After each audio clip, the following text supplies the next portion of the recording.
bem com você? Aqui é mais uma vez Guiada Hering e é um prazer estar aqui com vocês através do canal Logística Talks. Nós começamos a falar sobre logística de suprimentos. Vocês podem perceber que a minha voz não está muito boa e por isso que eu não gravei anteriormente. Mas a gente tem que conversar sobre essa área que é de alta importância para o abastecimento de qualquer empresa. A logística de suprimentos, ela se propõe a antever todas as necessidades de todos os itens, de todos os materiais, de todo suprimento, qualquer matéria-prima, para que seja industrializado ou ainda para que seja comercializado pelas empresas. Sendo assim, muitas pessoas acreditam que é só eu fazer assim, uma busca, quem sabe, eu vou lá no Google e olho quanto as pessoas andam comprando, que produto as pessoas estão gostando. Não é bem assim. A logística de suprimentos, ela trabalha muito diretamente com o financeiro, como a gente já conversou no outro vídeo, e ela trabalha também com a área de marketing. Ela está em contato incessante com os departamentos de compras e de vendas.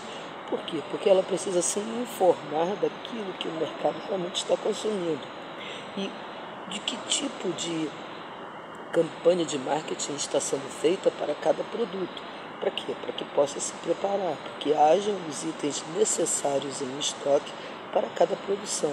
Então ela tem também que conversar com o setor de vendas, porque assim ela vai saber exatamente quais são as quantidades a serem produzidas ou fornecidas. Produzidas em caso de uma empresa industrial e fornecidas simplesmente, somente adquirir e repassar para uma empresa comercial.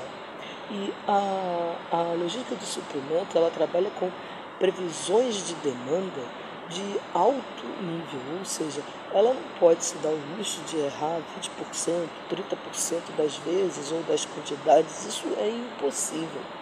Portanto, foram desenvolvidas algumas tecnologias, ou melhor, algumas técnicas, métodos, para que se possa realmente fazer uma previsão de demanda de acordo com aquilo que o mercado necessita.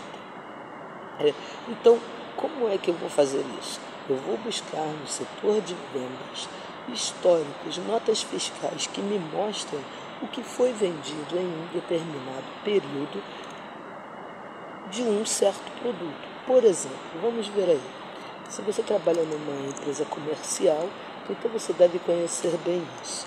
Vamos dizer que você trabalha numa empresa que distribui picolés.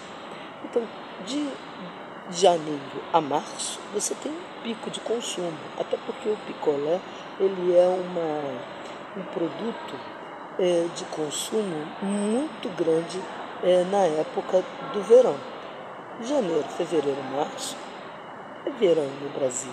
Então, certamente que se buscará bastante picolé para consumo. Toda mãe que levar seu filho para a praia vai acabar comprando um picolé para ele. Agora, dentre os picolés, o que é preciso saber?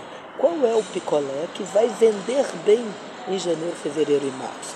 Porque a gente sabe que tem os sabores mais quentes e os sabores menos quentes. E as mães se preocupam em fornecer, por exemplo, para os filhos, algum sabor que num verão de 40 graus do Rio de Janeiro não seja extremamente quente. Então, vai ser o picolé de chocolate ou aquele picolé extremamente elaborado de nozes ou de 70% cacau que a mãe vai buscar. A mãe geralmente, quando vai à praia, leva o filho, ela procura o picolé de maracujá, de manga, de coco, de sabores de frutas. Por quê? Porque eles são de mais fácil digestão e eles hidratam a criança.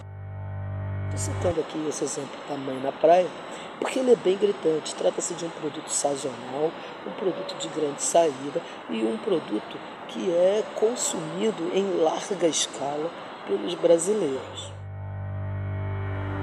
Além disso, analisar a venda do picolé é analisar um case de sucesso dentro de qualquer empresa de produtos sazonais para verão. Então a gente continua com o nosso picolé. Agora, existem os outros sabores que vendem talvez o ano inteiro. Um picolé de chocolate africano um picolé de amêndoas com nozes, um picolé de chocolate belga. Então, são sabores muito quentes e que as pessoas buscam em uma época de clima mais temperado, no outono, no inverno, até mesmo na primavera, e pode até vender também no verão, mas não é aquilo que a pessoa vai buscar na saída da praia ou mesmo enquanto ainda está lá na praia. Agora, como eu vou adivinhar quanto eu vou conseguir vender desse picolé de limão, de manga ou de maracujá, ou mesmo de chocolate africano, ou chocolate belga, ou chocolate com pedacinhos, com biscoito, os sabores mais quentes? Olha só, se a gente falou anteriormente que a gente tem conhecimento de que no verão o consumo é muito grande nas praias, que as mães levam os filhos e que elas buscam sabores mais leves, mais suaves, sabores de frutas, então vamos analisar aí o mercado, as notas fiscais emitidas pela sua empresa de janeiro, fevereiro e março. E você vai ver que aí você tem um pico de vendas que começa a decrescer a partir da metade de março, que é quando o clima começa a mudar um pouquinho, dependendo até da capital, vai até maio, né? Até próximo de junho, depende um pouco do verão. Você sabe também que você pode buscar essas comparações aí a gente está em 2023, então se nós formos fazer uma análise para vender picolé de fruta em 2024, a gente vai pegar o ano de 2023 e o ano de 2022. E aí a gente vai chegar no ano de 2021 e no ano de 2020. E aí a gente vai descobrir o quê? 2020 e 2021 foram anos de pandemia. As pessoas não puderam sair de casa. Então, o que vai nos interessar? 2023, que já é um ano normal, as praias estão todas lotadas. 2022, quando houve a recuperação do mercado, quando as pessoas começaram a sair às ruas, a gente vai pegar até 2020, 2021, para saber como funcionou, não é isso? 2019, quando não houve ainda a pandemia e as pessoas estavam tendo uma vida normal. Aí o que você vai ver? Você vai ver que 2019 foi um ano muito bom. 2020 a coisa declinou. Por quê? Porque a gente teve que ficar em casa. 2021 foi péssimo. E aí veio 2022, melhorou tudo. E 2023 foi um boom. Aí você me diz assim, pô cara, mas eu tenho aqui anos totalmente diferentes, com comportamentos totalmente diferentes. Não são tão diferentes. Se você pega essas notas fiscais e coloca elas ali no seu computador, numa planilha de Excel, e começa a avaliar os níveis de vendas desses picolés de manga, o picolé de limão, o picolé de maracujá, o picolé de coco, você vai conseguir perceber que existe uma similaridade. E então você vai conseguir ter uma base para poder fazer uma previsão de demanda. Você também vai perceber se aí na sua cidade as pessoas estão trabalhando. Lembre-se que picolé é um produto supérfluo. Eu não preciso me alimentar de picolé. Não é o picolé que vai salvar a minha vida de ter uma insolação ou uma desidratação. Nesses casos eu preciso mesmo beber água. E a água a gente tem aí no filtro de casa. A gente entra lá no bar e pede uma água da casa. Então eu não preciso pagar para beber água. Não exatamente. Mas eu preciso pagar para tomar picolé. E eu vou conseguir entender qual é a disposição das pessoas dependendo do mercado.